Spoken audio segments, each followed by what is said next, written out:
আজকে হলো রবিবার আর আমরা এখন এসেছি একটু বাজারে। তো চলো আজকে কি বাজার করব সেটা আপনাদের সাথে ভ্লগে শেয়ার করব।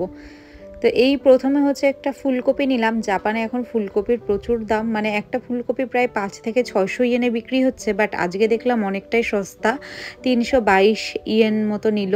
আর এপাশে রয়েছে ওই পালং শাক। এখানে সব কিছু মোটামুটি প্যাকিং করা থাকে, তবে এটা দেখে আমাদের দেশের মতো এরকম আটি বেঁধে বিক্রি হচ্ছে।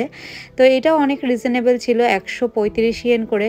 আসলে জাপানে যে বয়স্ক দাদু ঠাকুমাদের দোকানগুলো হয়, সেই দোকানে অন্য অন্য সুপার শপের তুলনায় একটুখানি দামটা কম থাকে। তবে এই আলু দুটোর দাম ছিল বেশ বেশি, দুটো আলু প্রায় 350 ইয়েনের কাছাকাছি, যেটা আমি কিনলাম না। আর এখানে একটা রয়েছে জাপানিজ সবজি, মানে অদ্ভুত রকমের, কখনো খেয়ে দেখিনি। তো তারপর নিলাম একটা বেগুন।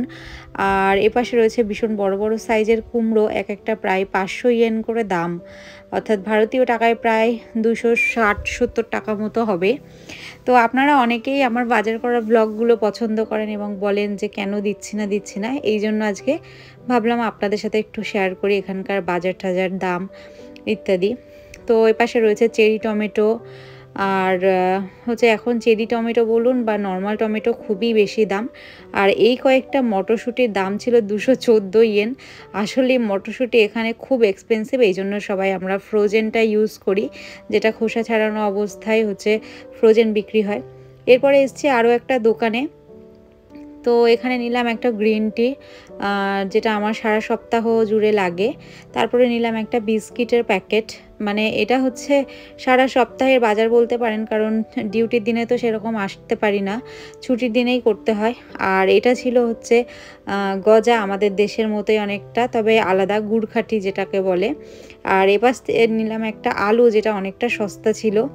আর এখানে এটা নিলাম হচ্ছে একটা মিক্সড জুস, যেটাতে পাইনঅ্যাপেল, অ্যাপেল, লেবু এইসব রয়েছে।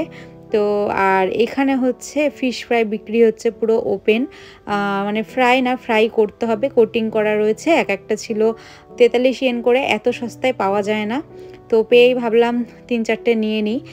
আর এই ছিল আজকের বাজার, মানে এর থেকে আর বেশি কিছু বাজার করিনি, যতটুকু বাজার করলাম আপনাদের সাথে শেয়ার করলাম।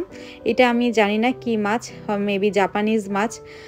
তো এই হচ্ছে বাজার, মানে 2-3টে সুপাতে আর কি করলাম। তো যাই হোক, আজকের মতো ব্লগটাও এখানে শেষ করছি। আমার ব্লগগুলো যদি আপনাদের ভালো লেগে থাকে অবশ্যই সঙ্গে থাকবেন। টাটা।